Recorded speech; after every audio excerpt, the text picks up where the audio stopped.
Welcome to Reflections, a program where we discuss values and virtues for the transformation of the individual and the society in general. I am Father George Ehusani, and I have with me Orahachi Grace Ehusani, who is a lawyer, and we have come to discuss during this year, this new year, to discuss about what young people's hopes and aspirations are for a better Nigeria. So, you're a young person. Many of us are getting older now, and we have struggled for the past 30, 40 years for a better Nigeria. Nigeria seems to be getting worse, unfortunately. But this is a new year. We have just celebrated at Mass something about hope, new possibilities, possibilities for our country, new possibilities for our families, new possibilities for us as individuals. What are your aspirations and hopes and desires and whatever for our country this year as a young person full of expectations of a better future? Thank you very much, Father, for this privilege. Firstly, I'd like to say, as a young person, the first thing that comes to my mind is an enabling environment for the young person to thrive. Young people are not lazy. Young people are innovative. Young people are forward-thinking. But the problem we have is there's no enabling environment in the system to enable us strive, to enable us achieve, and accomplish our aspirations. So that is a problem. And that is why a lot of young people are running abroad. And then, of course, when we consider the enabling environment, we're looking at security, we're looking at economic policies. Are these favorable to young people to be able to function and, grow, whether in whatever they have chosen to do, in whatever career path, whether as a career person or business, or even in the movies or music, is the policy favorable? Is the system of government supportive to young people?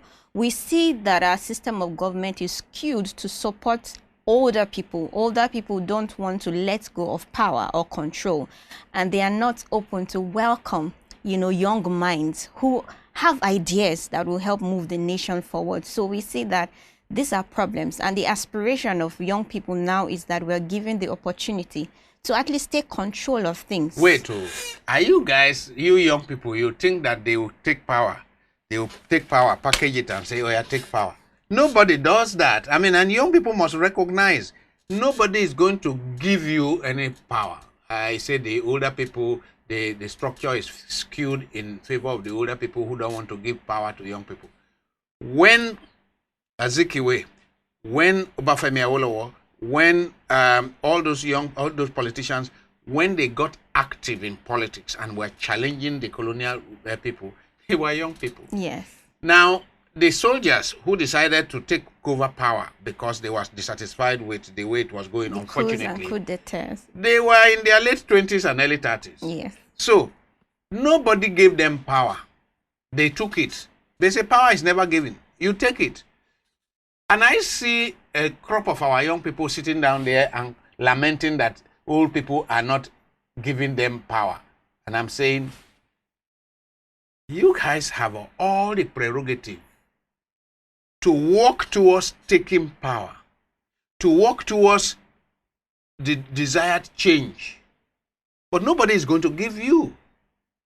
You have to take it. So, I think that the orientation needs to change as to who will give power. You have complained about the structure of federalism. You have complained about the structure of the society and so on. They need to be changed. Yes. They need people who are passionate enough to change it. And Father, I think that the movement has begun. We see from the answers and the way the young people stepped out during the last election. I believe that the movement have begun and young people are no longer sitting down. We know in past elections, not very many young people actually came out to vote. But now we see that they have begun, and I believe that we have not given up hope. We still have people who are talking in pockets here and there and looking at how we are going to bring ourselves together to bring about change. And I believe at this point, young people are actually re-strategizing. We see that there was so much hope in the last elections, and with what happened in the court, it looks as if young people have given up, but I don't believe that we have given up, because I believe this is a time to re-strategize and put proper things in place, create the structure that it looked as if we didn't have, so that come next election, we actually come back bigger. And with this time, we see that a lot of young people are going out saying there needs to be pro-literacy. People have to be educated politically. They have to be oriented. Their mindsets there has to be a mind shift. You are a lawyer. Yes. So what are those elements of our structure that you think have put us where we are, that we require change in terms of constitutional provisions, in terms of legal framework? What are they that have put us in the mess that we are in, that will need to be changed? What? Well, I think personally for me, looking at the Constitution, our federalism, the way our federalism is structured by the Constitution, it is not proper.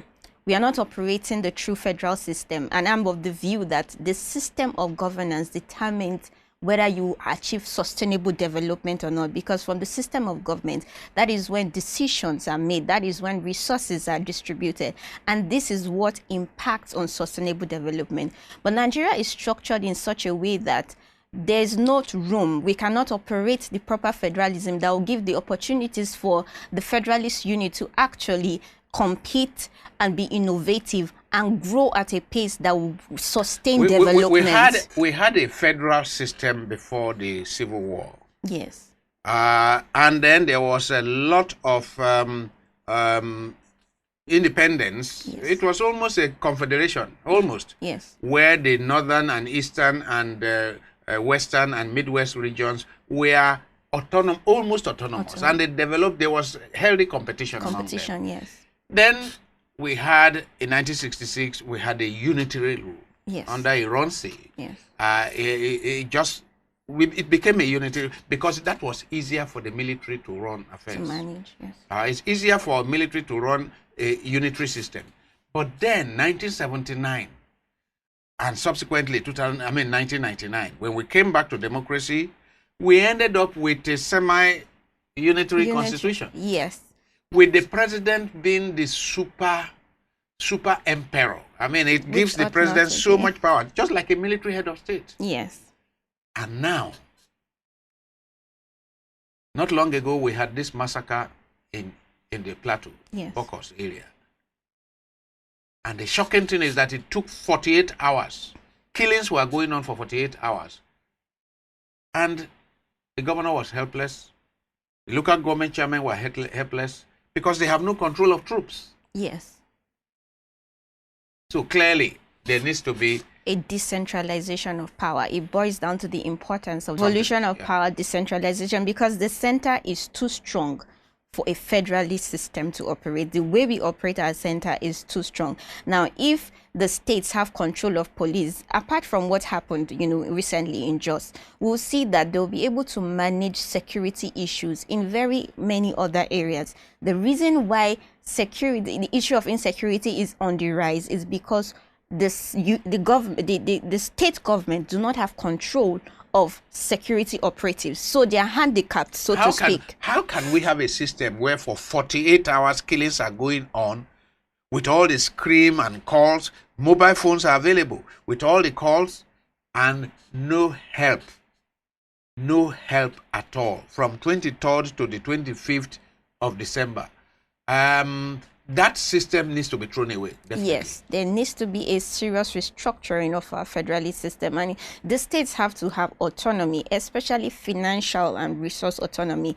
Because I believe that there will be police stations in these places, but because they don't have the resource, there's no financial autonomy, there's no resource available, they will sit down and say they cannot go out to risk their lives.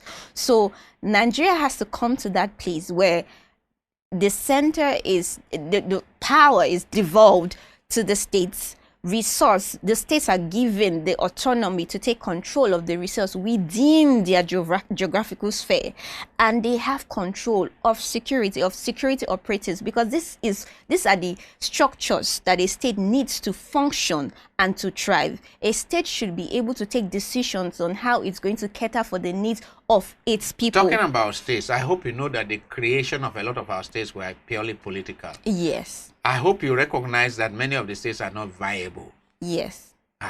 So, if we are talking about a major review and restructuring of our country, it may have to affect the number of states there are.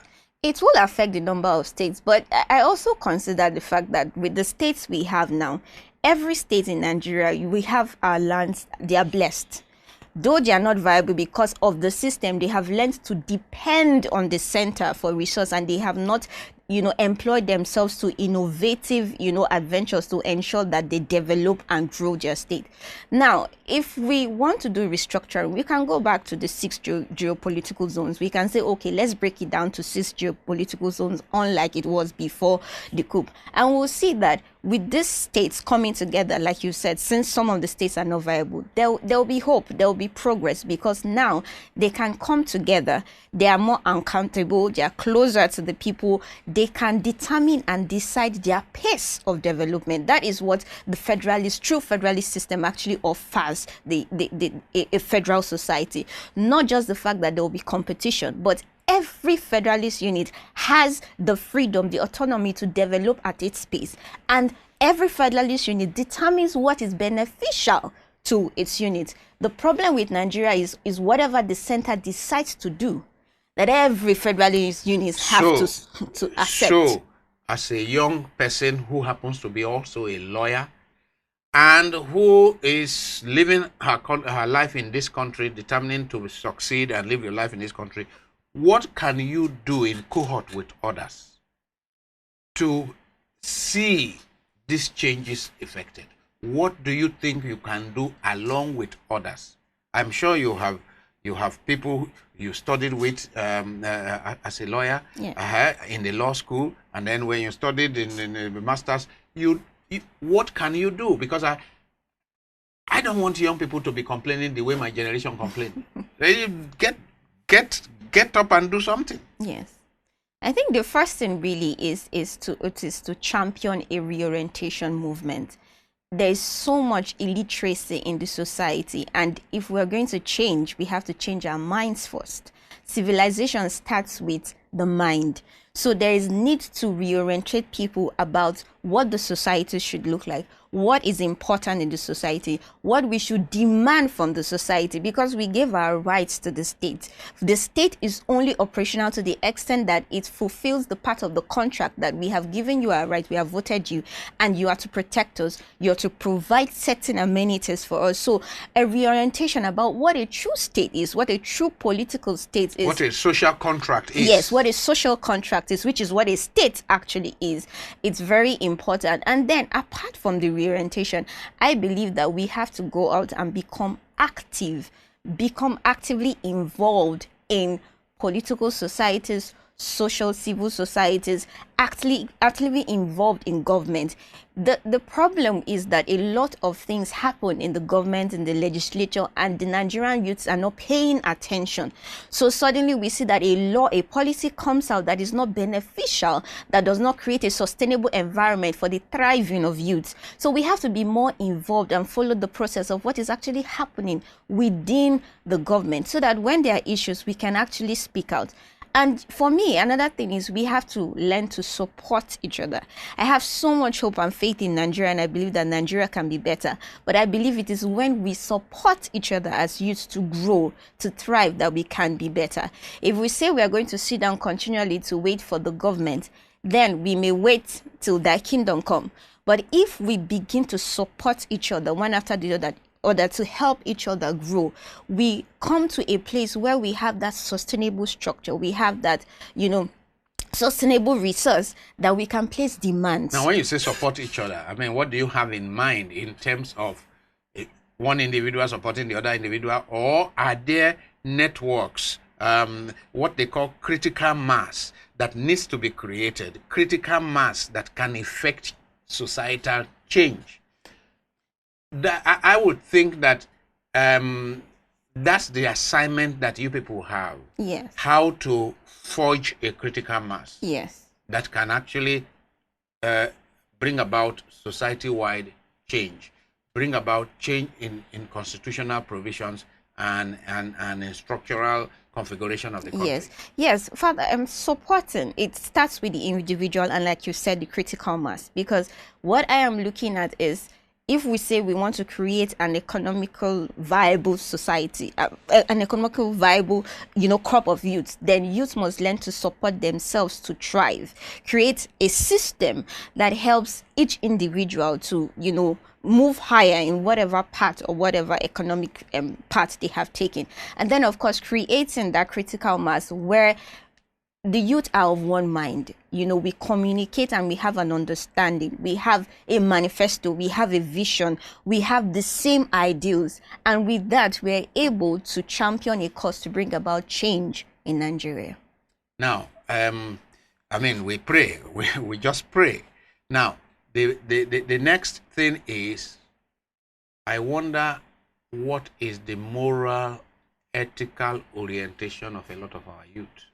Because these people we are calling leaders of tomorrow, these people we are expecting to transform society, I am beginning to wonder to what extent we can rely on them because of what has been observed as a major shortfall in moral and ethical upbringing and orientation of this youth. What do you have to say? Yes, Father, your fear is shared.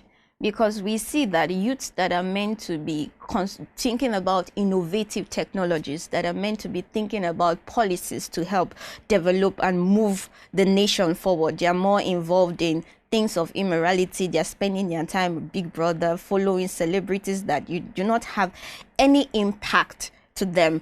And then youths that are supposed to be involved in developing their minds, exposing their minds to different cultures you and say it doesn't have civilization. impact. It actually has a lot of negative impact. If young people are exposing themselves to Big Brother Nigeria and to Yahoo and to all those kind of things, then they are destroying their mind and their bodies. They are destroying everything. So we can't get. So they cannot be as productive as they should have as their counterparts, because we have youths, in Japan, in all these places, younger people actually, developing technologies, putting up phones and everything. And this is the problem. So I share your concern, and I believe there is need for a reorientation of what our morality and values should be as youth presently in Nigeria, because we see that a lot of things are going on behind, because the youths they've known how to capture the attention of the youths and to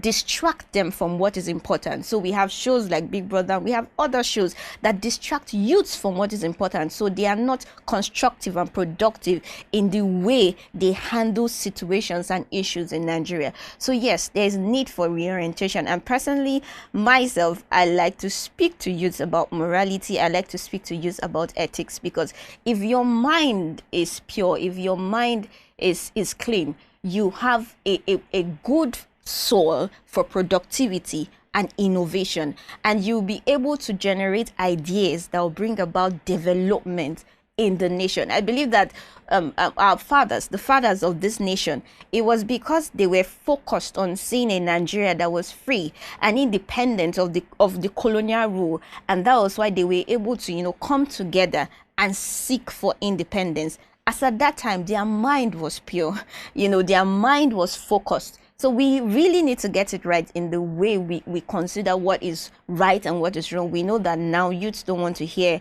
that something is right or something is wrong. They don't want the parallel lines. They just want shades of gray. And we cannot function effectively and take over the leadership of this nation if we remain in the shades of gray. So what we are talking about is that nations are fundamentally built on values. Yes. Not on natural resources. Yes. Then even human resources. If you don't have the right values, you may be the most intelligent person in the world. You can't go far. Yes. So nations are built fundamentally on values. And what are those values? Can you list some of them? I would say, well, there's integrity. Integrity. There's honesty. There's discipline. Yes. There's discipline. There's truth. There's truth. There's purity. There's chastity. There is diligence. A lot of youths are not diligent. There's hard working. You have to be hard working. And even the scripture says that seest thou a man diligent in his ways, he will stand before kings. We see that a lot of youths are not diligent. There's focus. A lot of youths are distracted now. and that is the reason why they cannot be productive. So you have to be focused, you have to have a vision, you have to be determined, you have to be a person of integrity, honesty, you have to be diligent, you have to be ready to go the extra mile. Excellence is fundamental. A lot of youths are not excellent on their jobs or whatever they are involved in, and that is why they are not able to take advantage of the opportunities that they have. And like you said earlier, they will not be given opportunities of leadership and control because there's no excellence in them. So being ready to go the extra mile and to manifest excellence in everything actually singles a youth out for the opportunity to lead. So there is no room for what we're talking for, the enormous task that is ahead. There is no room for youths going into yahoo, Yes. going into drugs, Yes. Drenching themselves with alcohol, all those kind of things. If they do that, they cannot have a better society. Yeah, they don't have the mental state to have a better society. They won't be in the mental state to have a better society. Yes. So we're talking about the need to develop, to nurture, to cultivate the value of discipline. Yes. And I keep saying to people that, look, discipline is the habit of doing the right thing at the right time, in the right place, for the right reason, whether it is convenient or not. So, discipline. Yes. Deferred gratification. Yes. Working hard today, sacrificing today for a better tomorrow. Integrity. Yes. Being persons of integrity.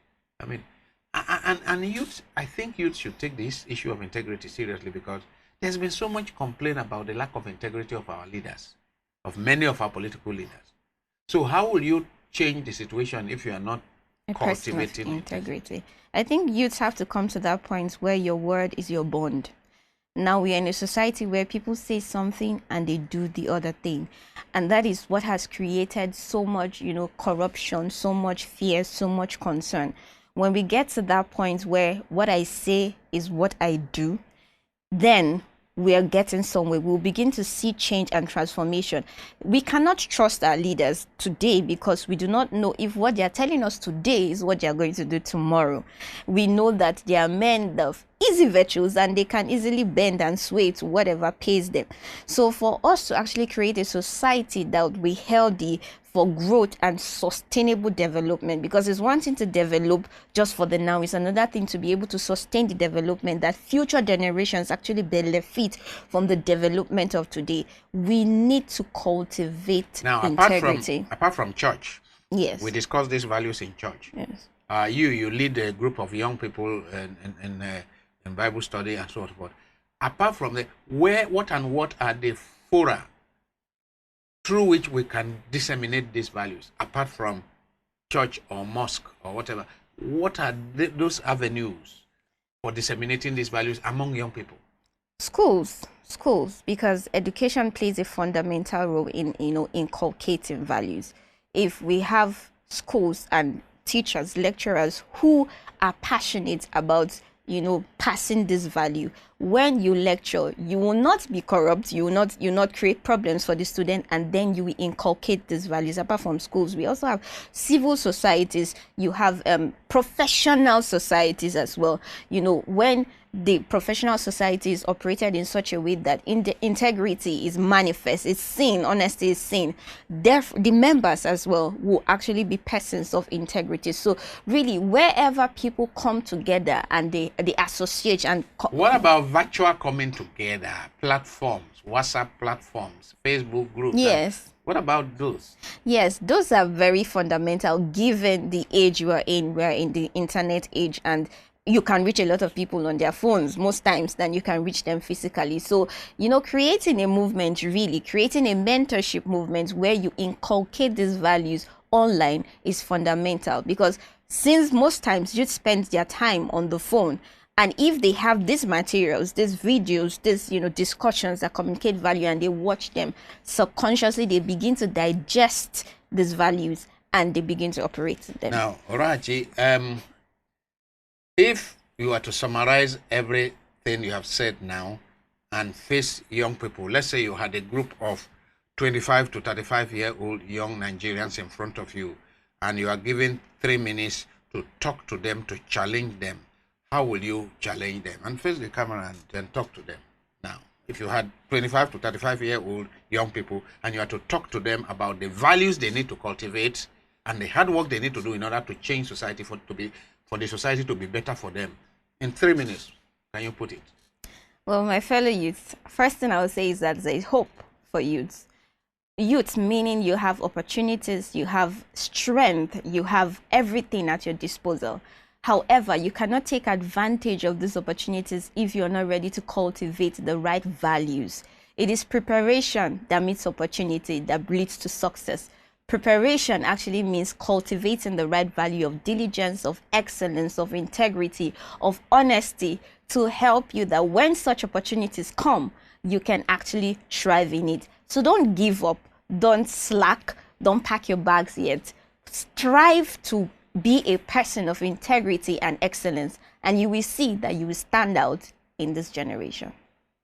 On this note, I'll be bringing this program to an end. I've been speaking to Grace Orahachi Ehusani, a lawyer, and we have been talking about the young people and their aspirations for a better society. And she has just challenged young people to be disciplined, to be persons of integrity, to take truth seriously, honesty seriously, to hard work, diligence, so that with these habits of life, with these disciplines, they can definitely transform society. And on this positive note, we will end and once again say Happy New Year to all our viewers. Thank you, Father. Thank you.